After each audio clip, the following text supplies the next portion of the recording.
everyone, and welcome back to the OverMangaCast. My name is Sam, and this week, it's not the OverMangaCast, it's the Over Echo Chamber with Jacob. That's me. Matt and Jay couldn't make it this week, so we're here to just yammer at you guys for a while. I hope you're happy with that. We're going to talk about music because I really wanted to be on the OP one. We might do a part 2 of that someday. I'd be happy to, because my list has evolved. This time, we're going to be looking at a still beloved, but a little bit less well-exalted aspect of soundtracks in anime.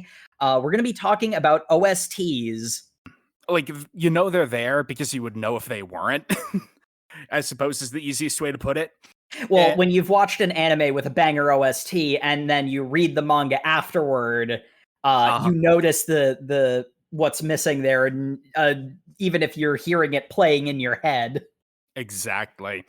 And so we have compiled a brief little top 5 of our favorite songs. The rules here are that we each have a top 5. We don't have any overlap.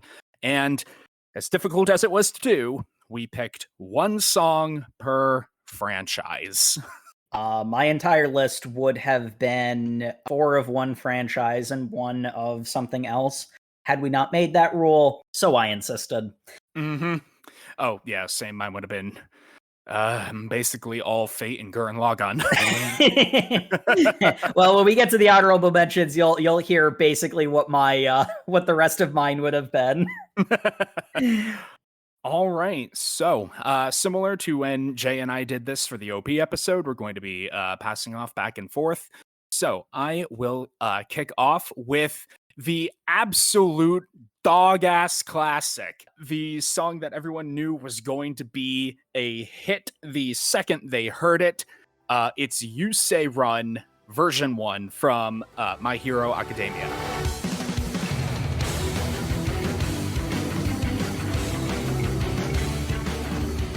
I specifically chose version 1 because I know it's been remixed several times throughout the seasons. Because while the other versions are, of course, great in their own right, the first one was such a...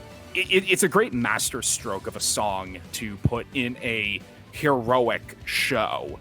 Hiroaka, especially in its early days, was all about that ideal of heroism, of being the savior, and this great hype-up song with a high BPM, all sorts of power instruments to swell your emotions, and great freaking use of key changes. You know the ones I'm talking about. To time perfectly with big attack names and huge Sakuga punches. Oh, I love it. There's a reason there was the You Say Run goes with everything meme. Because it objectively does. That's not a meme, it's literally just true. Multiple YouTubers have had entire videos talking about why You Say Run is so universal. It is a masterstroke. Its further derivatives are also amazing, but like they're all built on the foundation that the version 1 laid. And the way that it is perfectly paced for the shonen action scene, the ups and downs of the music, the slow moments that go into the beat drops again, you know the one. Like, it's tailor-made for shonen anime. I'm listening to it, and I get to that moment of that, like, downbeat, and I hear Chris Sabat doing All Might's speech to Nomu.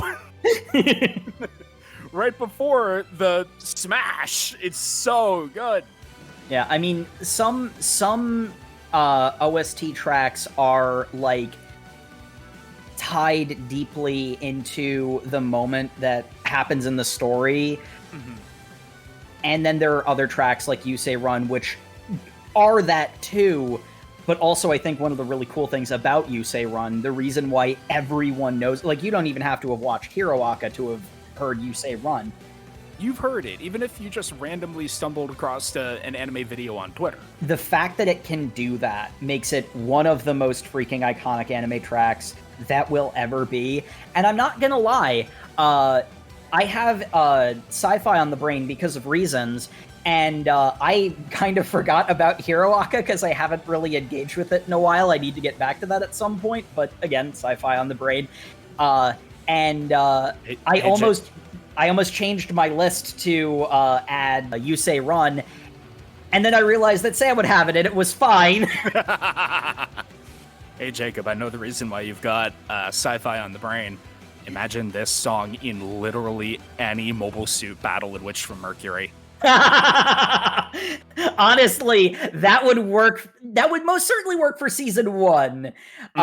Season 2 is debatable, but I mean, it's perfect for anything that has even the slightest bit of shonen flavor can be fit to Yusei Run, because there's a certain pace that good fights follow, and Yusei Run is built to universally fit that mold, and it is just a masterstroke of composing. Indeed. So that's my number 5. How about you, Jake? What's yours? My number 5 is not nearly as well known and not nearly as exalted, because I am one of the only people who know and freaking adore this series. It's Dogfight from Area 88. Yes! I am one of the only other people because he showed me this song years ago.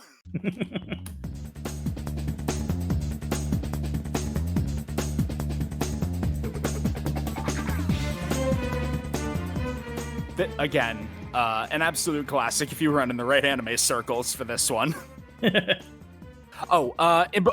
Important note, I don't know about you, Jake, but for me, numbers 5 through 2 are in no particular order. Number 1 is number 1 for a reason for me, but... I would say that, I would honestly say that 3 through 5 will shift depending on my tastes. 1 and 2 are usually live there, and the ones that 2 competes with are basically gonna be my honorable mentions, so we'll get to that. Indeed, but yes, I'm sorry to interrupt. Please continue. I love the Area 88 anime. This podcast has incited me to do a little bit of reading of the Area 88 manga. Don't know if we'll do it on the pod someday, maybe, but as for right now, I'm most well versed with the 2000, I believe, 4 anime adaptation. It certainly looks like it's early 20-aughts. Yeah, it does. This is a spectacular song for just the feel of close quarters air combat. It might sound a little bit off topic, but one thing that I've always said is I hate Top Gun as a aficionado of combat aircraft, but I freaking love Highway to the Danger Zone because it captures the feel of both the adrenaline pumping fear and concern for your own safety and the safety of your comrades, but also the sense of power and control you have. Something about air combat that is really cool, and I feel is a under-tapped resource for storytelling, which, you see something like Star Wars delve into this a little bit, but, you don't really see like pure air combat series like Area 88 very often. It is the last place where like the gallant knight of the battlefield can truly stand, because the more advanced combat aircraft get, the fewer of them there are in the sky. And there is this sense of there might be a saying, if you're not cheating, you're not trying in air combat, but there is also at the same time a sense of like honor and chivalry to it. Generally speaking, people like won't shoot parachutes, for example. Mm-hmm. And because it is one person mastering their machine and pitting it against someone else who is in the exact same space, a master of their craft in a war machine built for maximum efficiency and combat ability. I mean, it's like mecha anime, but in real life. And Dogfight has that sort of like, it's fast-paced, it's a bit nerve-wracking, but it also has a cool calmness to it, a sort of feel of control. A firefight is, a stray bullet and you're done, but in a dogfight, there's at least a feeling of control that you have. so long as we're going off topic to talk about other air combat media, Jake has shown me the History Channel's dogfights, right? Oh, I love the OST of that show. It's really good. And Jake can give a more in-depth explanation that we will skip for your listening pleasure. But one famous pilot who survived on the magic pixel Yeah. as his plane was torn to shreds, so much so that the guy chasing him ran out of ammo and just kind of shook his head and flew away. Oh. I believe Maxor said it best when he said it's kind of like piloting a slow Gundam. There is this sort of daredevil, almost swashbucklery nature to air combat, because it's inherently kind of nutty that you went up in the sky and are now flying around like so many mythical knights on winged horses fighting each other. And I mean, it's also kind of crazy, particularly modern jet combat, which there's honestly been more jet combat than prop combat at this point, at least in terms of raw time. You're strapped into a rocket. Like, that's crazy. It's completely nutty. And this OST's kind of like jazzy nature, it captures that. And while this could easily fit into like a like driving playlist, you know, something more casual, I have no trouble like visualizing a fight in this or a tense situation of any variety, but absolutely also with the air combat.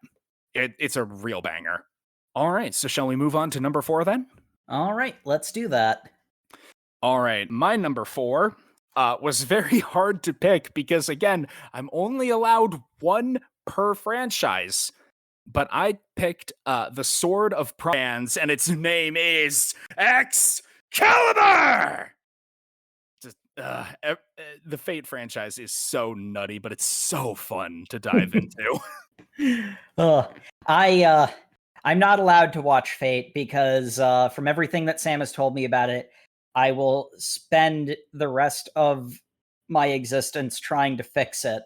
And that's not a good thing. You shouldn't do that.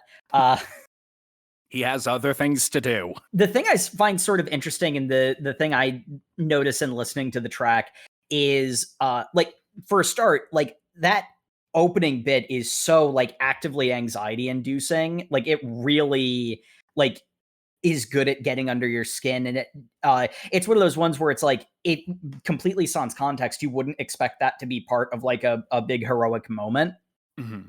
But then the back half of the track I find really interesting because I love Ruby. Almost all of the OST in Ruby has lyrics. So, which is the only reason neither of us put Ruby in here, because we're saving insert songs for another episode. Yeah, that'll be another episode. And spoilers for that. Inevitably, somebody on that episode is going to include Red Like Roses. Oh, yeah. Because obviously. But I noticed that the Sword of Promised Victory has a similar element to a lot of Ruby tracks, but Red Like Roses in particular. And the music is cut around dialogue. Because if you've ever listened to Red Like Roses on its own without the scene that it's attached to, there are, particularly in the very beginning of the song, a bunch of like really noticeable, almost weird pauses. And the Sword of Promised Victory, it feels like it should pick up again at the end, but it's not, because they're letting the sound designers cook. It's a really good example of how something can be tied into a scene so intimately, and I think that's a really, really important element of, you know, it's like so often music and sound design can actually butt heads with each other, and fusing them like that is really hard to do. Mm-hmm. Because we need to be able to hear Excalibur cutting through the big flesh monster, and Gilles de Rais saying his final moments, his last words believing that the holy light of Excalibur slicing through his flesh is going to lead him to his love. Dark. It's fate. Particularly, it's Fate Zero. You should all watch Fate Stay Night Unlimited Blade Works. You could probably watch Fate Zero, but that spoils Unlimited Blade Works. But Unlimited Blade Works spoils Fate Zero. So you should really just play the visual novel. Or don't. Ugh. One day I'm going to touch this series, and I'll spend the rest of my life trying to fix it, and everyone will be sad. No, Jake, we just call that fan fiction. Anyway, what's your number 4? My number 4 is another one where, the fan fiction I could write. It is The Braveheart the Strong from Dragon Ball Kai.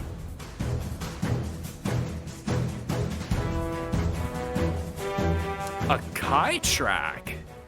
Strictly speaking, whilst I have seen enough clips from Kai, I've probably seen most of the episodes, and of course, I've watched other versions of Dragon Ball. I wanted to call out in particular this Kai track over other Dragon Ball options, because, I'm not gonna lie, I freaking love the Bruce Faulkner score, and I don't think it's just nostalgia. I think there are a lot of parts of the Faulkner score that are actually just unironically good. The Super Saiyan 3 transformation. Super Saiyan 3 transformation, Vegeta's theme, Cell's theme. There are some really, really amazing tracks in, and a lot of it is, generic and flyover. Ginyu Force theme, Trunks' theme. But whilst a lot of those have, to some extent, stood the test of time, I've never been a fan of the Japanese soundtrack because this is something I've noticed in a lot of Japanese media, particularly a lot of Japanese media that doesn't plan on going to the West. There's a lot more moments of quiet, just like no dialogue, no music. American TV doesn't like doing that. I blame samurai movies. Yeah, in all honesty, that's probably a big part of it. And the dub score, again, I'll defend it till the cows come home, but one, it's not for everybody, and two, does it necessarily fit? I think so, but there are reasonable arguments to say that it doesn't. But one thing that Kai definitely did, despite my many problems with it, one thing that Kai definitely did really freaking well is it married the feel of the Western musical scores, because it's not just Bruce Faulkner's music. In fact, some things credited to him aren't necessarily Bruce Faulkner. It's not just the Faulkner track. There were a lot of different people that contributed to the dub score, but it also maintains a unique, I almost hate to put it this way, but Japanese-ness in the Kai score that feels a bit more authentic and a bit more built specifically for Dragon Ball as it was originally intended, as opposed to a localization. And honestly, this is a song that will just pop into my brain, particularly if I'm in a Dragon Ball mood. One of the best fights you can think about from that series is Goku and Vegeta's fight. That is unbelievable. It was amazing in the manga. It was perfectly translated to the anime. It's iconic for a reason. And this track, lives in those beats. This is one where you can listen to it on its own, but like when you listen to it, you want to find that clip. You want to find that clip of Kaioken times 3 and that whole sequence, because it's a feeling that is so quintessentially the progenitor of modern shonen anime. It is so quintessentially classic Dragon Ball. Yeah, one of the things I'm noting listening to this song is it's got a lot of sort of understatedness to it, I guess is a weird way to put it. It feels like it's a building tension track, which for your iconic Dragon Ball fight is what you want. Because a good Dragon Ball fight, Vegeta versus Goku being super iconic, is you want the heroes to feel like underdogs so that when they pull out something for victory, it feels good. It's cathartic. This song is encapsulating that sort of like, you're facing down the huge opponent energy. I can see in my mind just Goku looking up at Osaru Vegeta like, oh boy.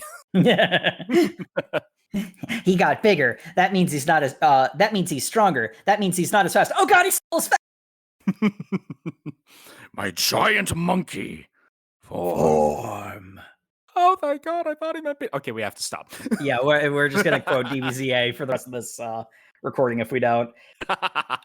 But yeah, this has all of the Dragon Ball combat vibes you want. Because Dragon Ball, starting as a gag comedy series, of course, and then evolving into the quintessential shonen, it is kind of split between its two halves: silly, funny Monkey Boy Goku and hard ass Saiyan Goku out to fight the really strong guy. And this is firmly in the latter, and it's doing a great job of it. Mm. And yeah, moving away from anime where the hero wins. Going into number 3. My pick is The Call of the Witch from Re:Zero.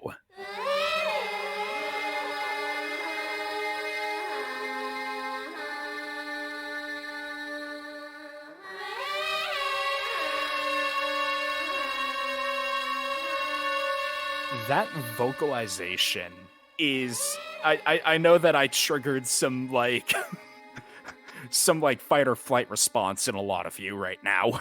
This song is it is Re:Zero. When you think about Re:Zero, you think about this song. You hear that in your head. And it's been a number of years since I've last seen Re:Zero. Honestly, I haven't even seen season 2. But I binged season 1 over the course of a long and very emotionally taxing weekend. The feeling that this song put in my like stomach, that like lead weight of dread, it has never left. I just need to and the show does a good job of putting this in appropriately tense moments to remind you exactly how powerless Subaru is, how trapped he is. It is all the power of honestly, I feel like I could put this in a Lovecraftian story and it would fit just as well. There are a lot of elements of Re:Zero that you could fit into a Lovecraftian story, let's be honest. Mm-hmm. And you know, sometimes you don't even need to listen to the rest of the song. You just need to hear that iconic opening, that creepy vocalization. And like, that's all, like my stomach is tensing up listening to it. I'm thinking about all of the horrible ways our boy has died. Yeah, I really need to watch more than the first episode of Re:Zero because I liked it a lot. But yeah, no, I mean, like, the instantaneous sense of dread that gives is really palpable. Like, I mean, the first thing that popped into my mind when I listened to this, because I don't know if this track was in the first episode or not, because it's been a while since I've seen the first episode, but just like functionally no context, just that first like little sting, and I am immediately in fight or flight mode. Mm-hmm. And the thing I find cool is I think this is another case where it's a bit of an example of, I think it's actually in some ways an even better example of a let the sound department cook moment, because there are different parts of this track, and I feel like you could chop it up, which is something I'm pretty sure happens to Subaru at least once. Oh, and how? I feel like you could chop it up and use just individual pieces from it, because, like, particularly the middle section, that's a perfect place to put dialogue because there's no vocalization there. You know, you have the intro where there's a sting shot of, oh no, character has arrived, and then you have the dialogue as just the instrumentals are in the background, you know, creating this, creeping, maintaining this creeping sense of dread. And then, you can probably loop that. And once the dialogue scene is done, it goes back into having a new, different, and equally creepy bit of vocalization that you could fit, I don't know, a terrified protagonist's thoughts around in a way that doesn't have the dialogue overlap with any of the vocalizations. It feels built again for not necessarily a specific scene, but it feels built to fit into, with just minor amounts of tweaking, fit into scenes in a way that allows the nature of the music to deliver its full impact without having to mess with, levels or such. Yeah, and it's great at just instantly evoking that, because the opening sting is so iconic that you put it at any appropriately horror revelation, because this is most often used as the revelation that things are even worse than they seem. So you have either Subaru sees something or character says something, "Ooh, and then, like you said, fit in a scared character's inner thoughts, or the classic choppy, scared anime breathing. You know the one. Yep. And the rest of the track is just understated and tension building enough that it allows you to keep that vibe going as long as you want, as the horror sets in of exactly how trapped you are. So yeah, that's my number 3. How about yours, Jake?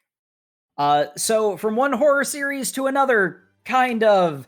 The anime is hot garbage, but I love the manga, but the music is fire. It's Passionate Duelist from Yu-Gi-Oh! Duelist.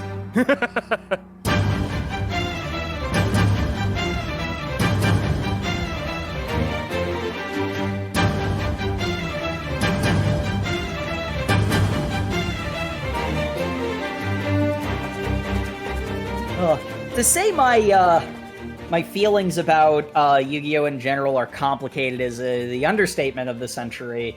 But one thing I'll say is, for all of its adaptations, for good or for ill, the music tends to be amazing.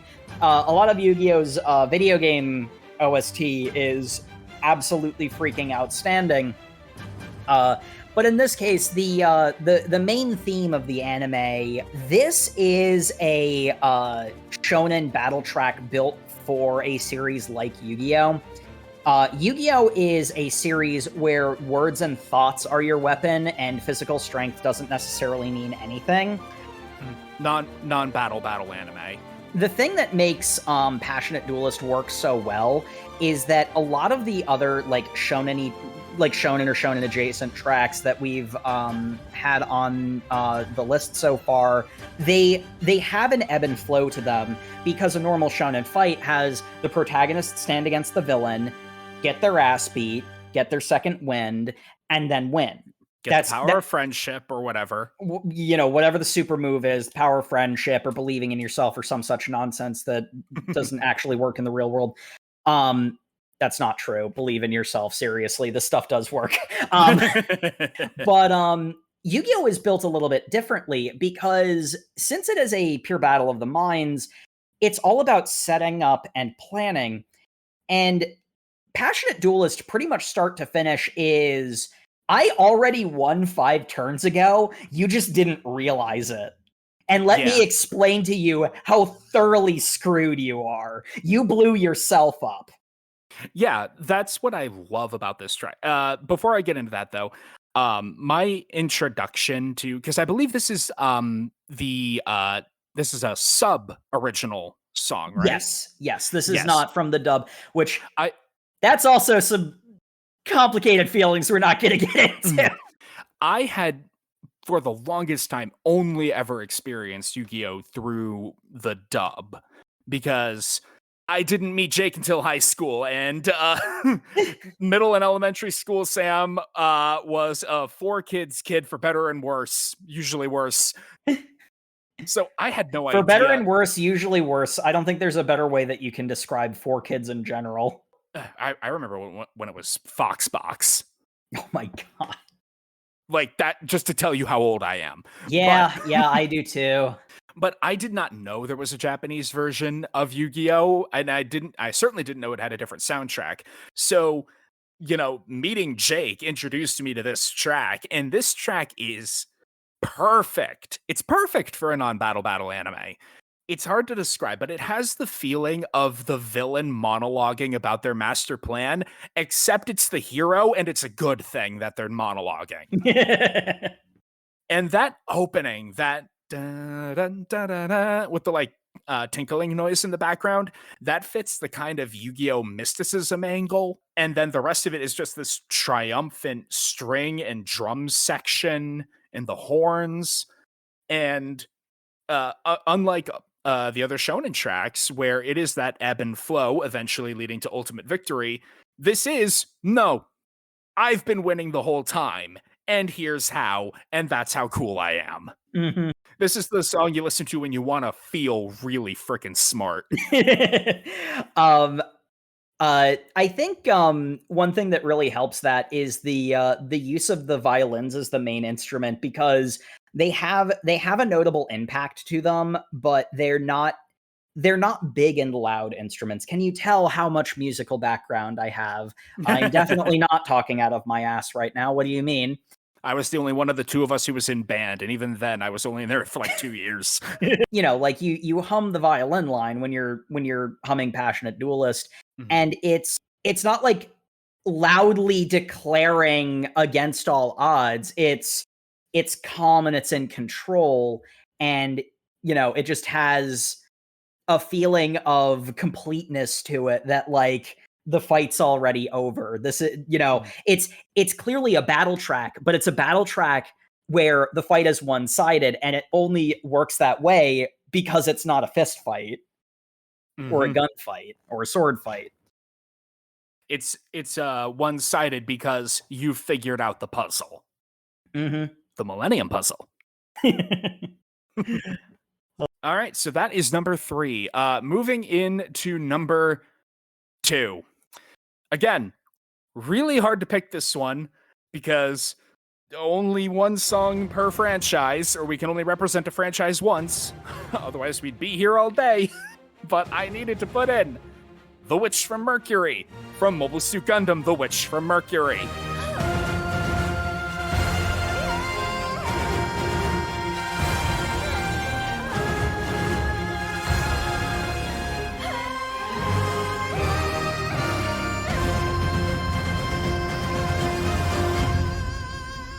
Oh, there is a reason why sci-fi has been on my brain lately. Talking about a triumphant track like we just did with Passionate Duelist, this is all of the I have already won of Passionate Duelist, but none of the understatement, none of that cool confidence. This is horns blaring, banners raised, sword held high. I won.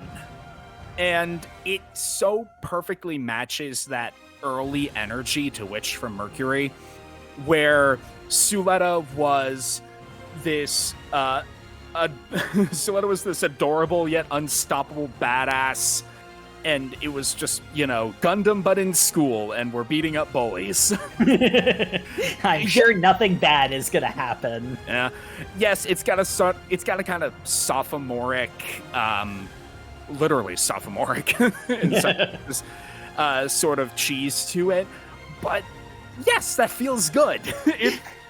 And when you put this much verve behind saying, this is our hero, this is what they can do, enjoy the show, and talk about key changes. Holy crap. How does a song have 3 different the drops? I don't know. It's a particularly long track for an OST, because a lot of times OSTs will tend to be between, 1:20 and 2 minutes long. This is a 5-minute long track, and, here's the thing. I love it for it, but Witch from Mercury is often not a subtle series. Its subtlety is 2 or 3 layers deeper of the basically middle school cheese that it pretends to be for most of its first season. Mm. And like this is Hey, the main character is one of the 2 main characters is talking to the main villain. We're gonna dim all the lights in this room. Yeah. Well, I mean, I can't help but think of the first time this track is used, and main character cuts off the victory condition that was a feather crest, and a bunch of feathers are falling with god rays. Like, yes, they're soulmates. I get it. You don't have to. She could not be more knight in shining armor. She could not be more angel descended from heaven than in that moment. You know, like there are a lot of subtle moments and you know, subtext and deeper meaning to Witch from Mercury, but one thing it's really good at is saying, this is what we mean. Do you get the metaphor? And pulling you into the story and the vibe that way, which I think is a big part of the reason why people have so quickly attached themselves to all of the Witch from Mercury characters, where nothing bad happens to them, right? As of this recording, the show isn't over yet, and I'm scared. Yeah.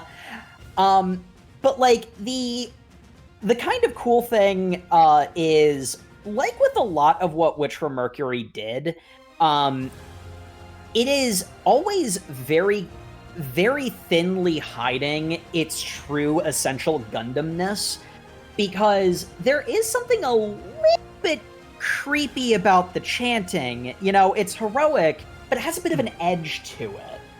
And not for nothing, but the second of the 3 that drops, that's just the Unicorn OST. And we all know how Unicorn went. It's not a full-body Psycho Frame, it's the exam system. Oh my god. Watch Mobile Suit Gundam The Witch from Mercury. You probably are already, because it's one of the hottest anime of the year, of the decades so far. But seriously, watch this damn show. Holy. It is so good. And I mean, like, another case where, like, tying a track to a scene, one thing that was something that actually, Sam was the one who pointed it out to me.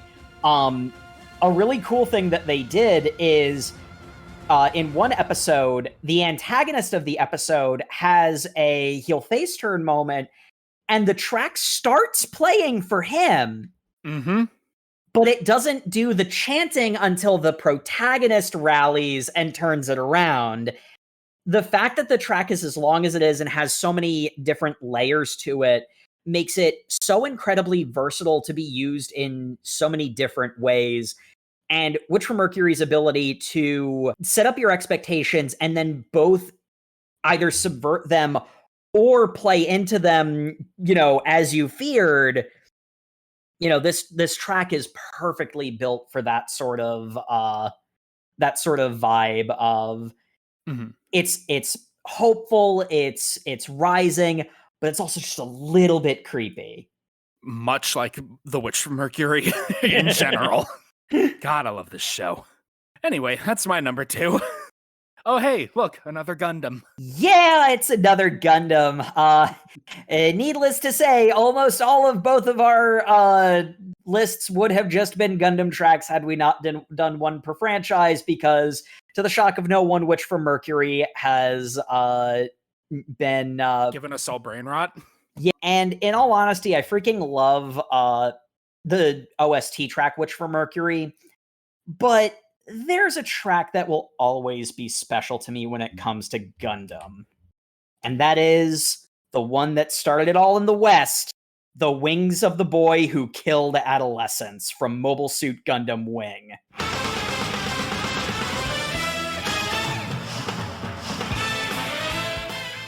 Gundam Wing was very formative for me. I'm sorry, I heard that the horns start. Just, I went back in time like 20 years. Oh god, we're that old. But yeah, Gundam Wing was very formative for me. I'm the over-analytical one, in particular on the podcast, despite the title. I am the worst in that regard. And fun fact, it's entirely because of Gundam Wing. Gundam Wing is the first series that I ever actually, like, digested closely. And the thing I love about the series is that every time I go back to it, I learn something new about it. I have some revelation that something else was tied into this or that, or a character's motivation that I hadn't quite put together because the series is so freaking dense. Dense as a neutron star. Yeah, when it comes to character motivations, it rivals Kill 6 Billion Demons' character count. The thing about Wing is, for the time period where it came to the States, it actually had a very faithful translation. They censored out a lot of blood, they changed a couple of word choices, but generally speaking, they left the audio alone. Gundam sound effects are iconic because Wing didn't mess with them or the soundtrack. And one really cool thing about Gundam Wing, one of those, revelations I had from watching the series more closely and really studying and analyzing it, is in a lot of ways, the story is told from the perspective of the bad guys because they're actually the underdogs in many cases. Not to say that the protagonists never struggled, but at a glance, because the Gundams in that series are so individually powerful, whilst from a logistical perspective, the Gundam pilots are the underdogs, from a battle-to-battle perspective, no Oz soldier stands a chance. They can only win a Gundam! They can only win a war of attrition by letting that many people die. So, of course, they're constantly screaming, "It's a Gundam!" Because what else are you going to do before you get blown away by Hiro's Buster Rifle? One of the Gundams is called Death Scythe, for God's sake. This particular track, and I mean, all of Wing's tracks are so freaking good, but, this particular track, it does such a good job of definitively being the hero's theme. So it has to be heroic and rising and triumphant because ultimately Hiro is the good guy. It's not necessarily at every point over the course of the series, but ultimately he is in the right at the end. By the end of the conflict, he has come to the right conclusion and he is fighting for the right side. But he's also a harbinger of death, and there's a sort of threat and menace, which actually I've noticed in a lot of our favorite tracks. Maybe we have a preference here, I don't know. Wow, on the Over Echo Chamber cast, we have similar themes. Who would have guessed? But yeah, it does a good job of the key changes, the rise and fall of the track can work either for our protagonist, our hero going from being in control to the situation turning against him, or it can be the bad guys think they have him, and then the key change happens, and he comes out of the smoke unharmed and starts slaughtering them. It works either way. And there is a lot of personal preference in me placing it as high as I did, because this is just such a meaningful song to me personally. Dragon Ball is important to me. It's big. Honestly, it's probably had more of an impact on me as a person than Gundam has. And Yu-Gi-Oh! Is obviously a series that I will, go to bat for very hard, but as said, tumultuous relationship at best. I don't think I'd be an anime fan or therefore a manga fan without Gundam Wing. And this song heralding the hero showing up and doing something freaking awesome when my 10-year-old brain could not comprehend the sheer amount of bodies he's racking up is the reason why I cared for anything other than Dragon Ball itself. And why I decided anime in general is something that I want to immerse myself in. It's something I want to watch and care about. And on top of that, it is just an absolute, it is an elegant banger, like everything in Gundam Wing. Talk about a show having a very distinctive audio aesthetic to it. Wing is just very secure in all of its aesthetics. Mm-hmm. Being the most Bishi-laden Gundam series, which is saying something. It's saying something. Fun fact, all of the male characters are based off of Japanese female models, and all of the female characters are based off of Japanese male models. That is why they all look so aggressively androgynous. think it might have had an influence on me, not gonna lie. But God, it's hard for me to listen to this track and not experience some level of nostalgia, because the way I experienced Wing was I became friends with Jake. He would not shut up about this show for good reason. And then because I have regular rewatches of it, it will never leave me. Mm-hmm. And then I fell sick and I was out of school for a week and I just sort of watched the whole thing. I remember because my parents' room was the one that had the TV in it at the time. I got to stay in their room so I could watch my show while I was resting from my sickness. I'm back there right now listening to this, and it's hard for me to say anything else. Jake covered it all, and so beyond my anecdotes, that's it. That's Wing. We're exalting Witch from Mercury, and seriously, go watch that show.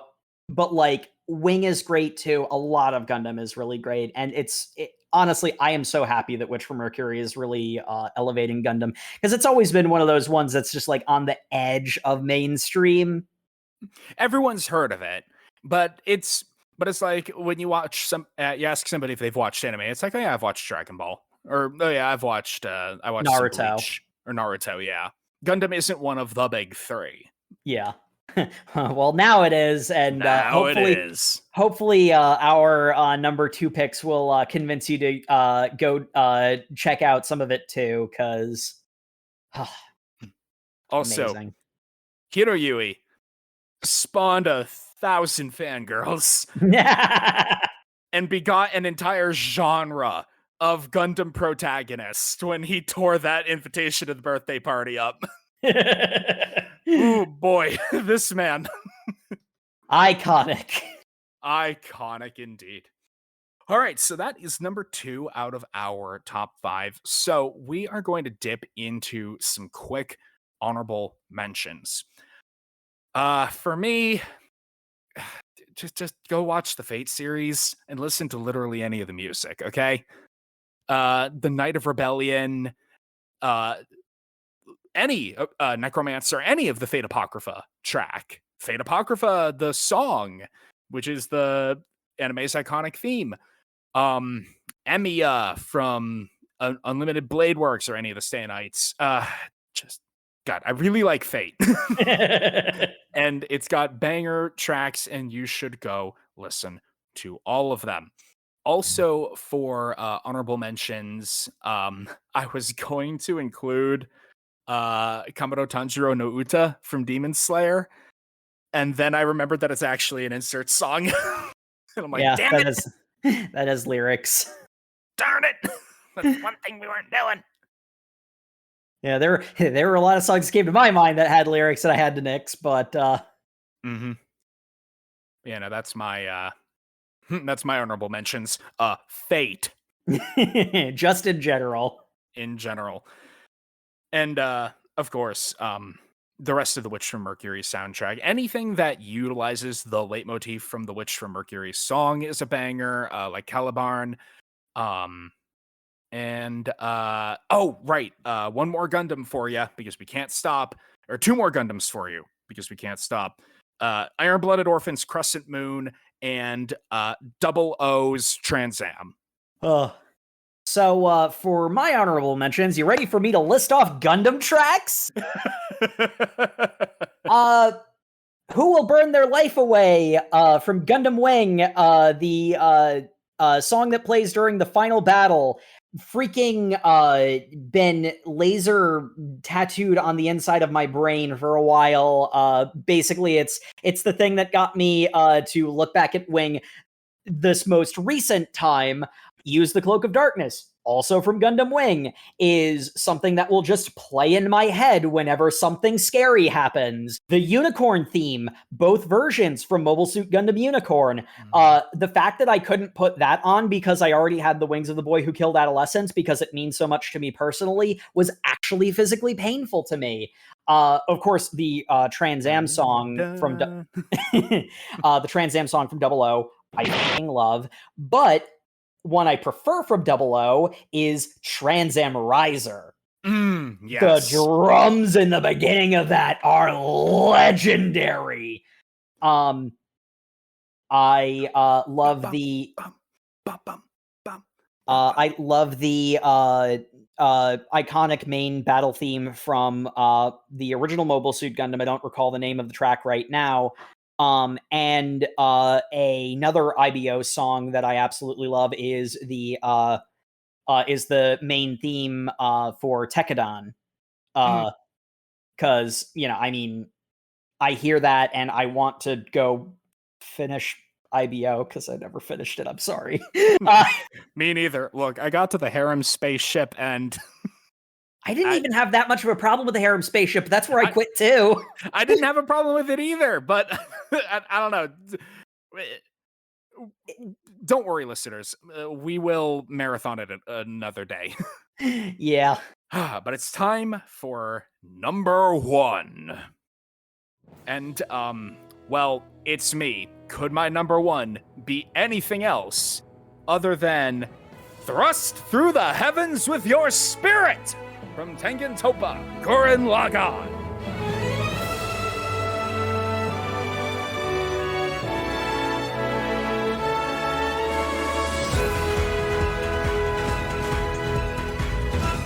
Man, talking about shows that got you into anime. Holy crap, I cannot overestimate the impact Gurren Lagann had on me.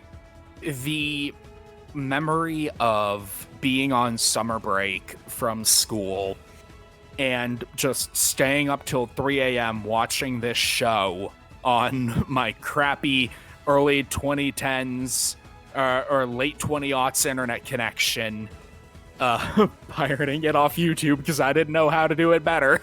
Look at how we've all grown. Look at how we've grown. God, this show, man. It for a very long time, I would say unironically shaped my entire philosophy and world outlook. And as I've gotten older, that has evolved somewhat, so it's not so my entire perspective on life isn't just drills. I remember that phase. Oh yeah. But it holds such a special place in my heart. And I do still truly believe in the lessons of Gurren Lagann. And nothing embodies it like this song. You want to talk about a song that feels triumphant? You want to talk about a song that makes you feel like a hero? How about one that never stops rising? This song doesn't have a downbeat. It doesn't know the meaning of the word. It's all just upbeat drums and rising notes. Oh, it's so good. It gives me the feel of running. I feel like the music itself is running, and it makes me want to run. Exactly. It makes you want to drill to heaven. And push on till tomorrow. Oh. Yeah, and don't worry there. You don't have to point it out. We couldn't put on Rap as a Man's Soul because lyrics. Iconic insert song. But again, Thrust Through the Heavens with Your Spirit, another dog-ass classic that has been a truism in the anime fandom since the show came out. I don't think there is a weeb from that era who hasn't put it on a playlist or sought out AMVs or inspirational slideshows, because again, it was 2003, man. Look at how much we've grown. We didn't have much on YouTube 20 years ago. Oh, I feel so old. Me too. I feel like old man Kamina at the end of the show. Or Old Man Simone. Or it's Simone, yeah. Yeah. I love Old Man Simone. I love this whole show. God, I love this show. So that's my number 1. What's yours, Jacob?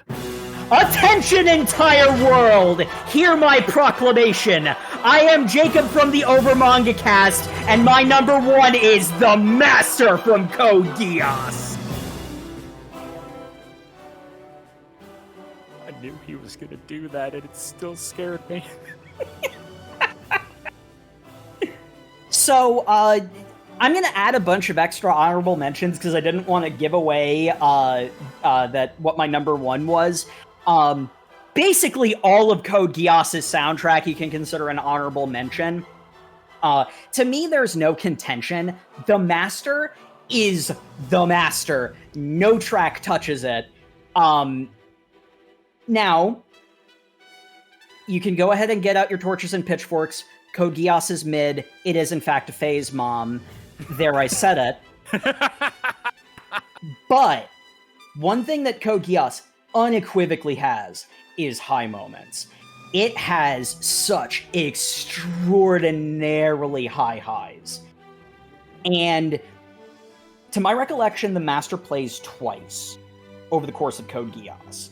It plays when Lelouch takes control of the Britannian throne near the end of the series, and it plays... The attention entire world speech. That's the other time is Lelouch's declaration of world domination. In my opinion, maybe the best anime scene that has ever existed. And like just a scene in isolation, that scene is immortal.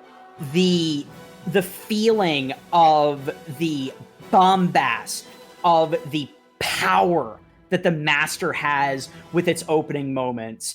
It demands your attention because the king is speaking. And it has a sort of similar element to Passionate Duelist, where even though Code Geass is ultimately a mecha anime, and, you know, physical battle is a major factor in it, because of the nature of its protagonist, it also is the type of thing where the battle is almost a foregone conclusion whenever it happens. You know, either Lelouch is adequately planned or he hasn't. Unlike Passionate Duelist, where it doesn't feel the need to be like aggressive or, you know, loud or in charge, the Master is the exact opposite. Because in a large way, despite the fact that Lelouch is pulling a Trays, Gundam Wing, despite the fact that Lelouch is pulling a Trays and he's actually doing everything he's doing for the sake of world peace, in those scenes in isolation, the villain has just won. Mm-hmm. You know, the Emperor has just, used the Death Star to blow away the rebellion. There is no hope left. There is just an unfathomably powerful, unfathomably brilliant, unfathomably charismatic mastermind who has just succeeded in all of his goals, and there's nothing you can do about it. All you can do is all hail Lelouch. The great thing about this song is that it works as a wonderful theme song for Lelouch, because nothing exemplifies him being the dramatic that he is quite like a Gregorian chant over an intense string choir and rising brass and the trumpets blasting at full force. Code Geass was complete garbage when it comes to themes and consistency. Because again, it is mid. I will fight you on that one. But when it comes to aesthetic is flawless. Few things have come close to Code Geass. Just the one thing that I can't get over is why Lelouch got them yaoi fingers.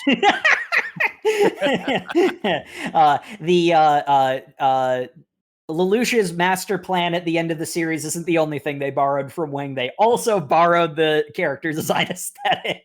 Here's the yaoi fangirl bait. Oh wait, there it is. I see it. And there you have it. That is our top 5 list, plus some honorable mentions of the best anime OSTs, according to us, a pair of idiots on the internet. My unassailable opinion that is objectively correct in every way, in every fashion. A pair of mech nerds who haven't left 2005. Let's be real here. So, thank you everyone once again for listening to the OverMangaCast. As always, you can find us on all of your social medias where we are at OverMangaCast, Facebook, Twitter, Instagram. Shoot us a line, send us a DM, tell us what some of your favorite anime tracks are. We will check it out, and it might get us to see a new show and hopefully a manga to go along with it. Oh, there are plenty of tracks out there that have gotten me to watch shows. We're also on YouTube. The episodes are on a 2-week delay, but you can like, comment, and subscribe there. Good place to catch up on our backlog. We also have overmangacast.com, where you can also comment on individual episodes there. We also have an email, overmangacast@gmail.com, where you can send us any recommendations, anime, manga, soundtracks, anything you'd like us to talk about. We love hearing from you. And we will see you all next Thursday where we'll be reading something. We don't know when we record these discussion episodes. I'm sure it will be absolutely fantastic. Indeed. And we'll see you all then. Good night, everybody. Good night, everybody.